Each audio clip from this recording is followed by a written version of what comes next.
না, না, ও একদমই চিল মুডে আছে। ও একদম এগুলা নিয়ে একদমই ওয়ারিড না। আ এখন এইখানে খেলছে রংপুর রাইডার্সের হয়ে, সে এটা নিয়েই ফোকাস। এটার পরে আবার যেই অ্যাসাইনমেন্ট আসবে সেটা নিয়ে সে ফোকাস থাকবে। ও ডিফারেন্ট লেভেলের একজন মানুষ। আমরা যখন অকশনে বসেছিলাম আমরা কিন্তু রিয়াদকে আরকি আমরা যখন টিম করেছিলাম আমাদের একটা ফিনিশার প্রয়োজন ছিল। তো বাংলাদেশে আমরা সবাই জানি যে মাহমুদুল্লাহ রিয়াদ লাস্ট ২০০৭ এ তার ডেবু হয়েছিল। আ তারপর থেকে রেগুলার সে বাংলাদেশ টিমে কতটা ইম্পর্টেন্ট এই রোলটা সে ফিনিশ করেছেন বাংলাদেশের জন্য। তো আমরা জানতাম যে আমাদের এই পজিশনটা একটা প্লেয়ার দরকার এবং মাহমুদুল্লাহর থেকে বেটার আর কেউ নাই। তো ১ম ম্যাচ আনলাকি যে আসলে এক বলের জন্য নেমেছিলেন সেটা হয়নি। কিন্তু আ এখন যে ব্যাটিং করছেন লাস্ট ৩-৪ বছরই আমি বলব যে কেরিয়ারের বেস্ট টাইমটা। আ যদিও হাতুড়া সিং এর সময় আমি মনে করি যে ওই সময়টা ওর কেরিয়ারের বেস্ট সময় কাটিয়েছিলেন ২০১৪ থেকে ২০১৮ পর্যন্ত।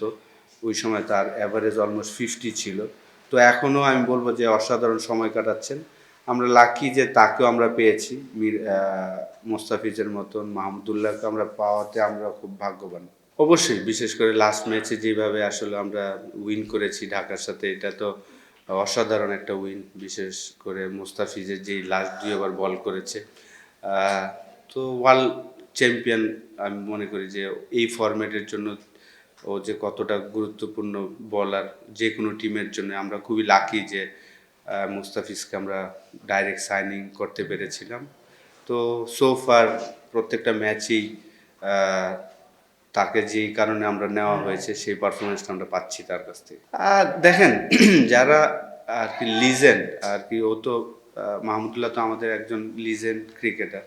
তো আপনি যদি ওভারঅল ইন্টারন্যাশনাল ক্রিকেটে যারাই দেখবেন যে যারা লিজেন্ড তাদের জাস্ট বিশেষ করে যারা ব্যাটসম্যান তাদের আহ, অল্প ব্যাটিং করলেই হয়, তারা ব্রেনের কাজটা বেশি করে।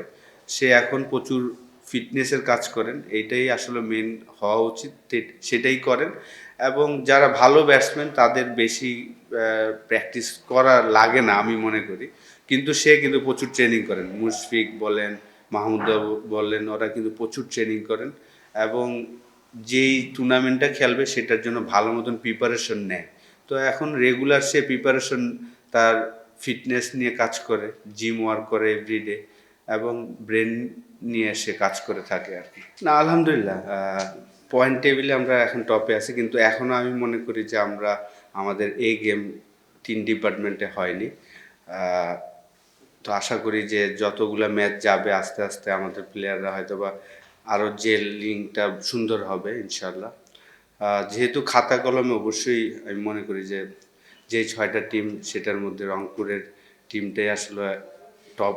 তো রেজাল্ট পয়েন্ট টেবিলে একে থাকাটাই স্বাভাবিক, কিন্তু পারফরমেন্স যদি চিন্তা করি যে আরও অনেক ইমপ্রুভমেন্টের জায়গা আছে আমাদের।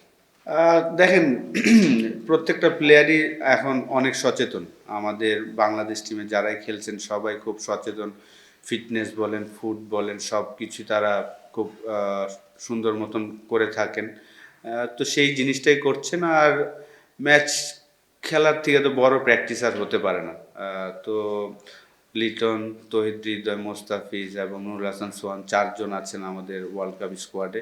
তো তারা তাদের ইন্ডিভিজুয়াল ট্রেনিংগুলা এভরিডেই করছেন এবং আমরা তো ব্যাক টু ব্যাক ম্যাচ খেলছি। আর ইনজুরি তো আসলে কেউ বলে কয়ে আসবে না, আপনি রেস্ট নিয়ে থাকলে তো হবে না, আপনাকে খেলতে হবে যেহেতু এই টুর্নামেন্টটা ওয়ার্ল্ড কাপের একটা প্রিপারেশন আমি মনে করি।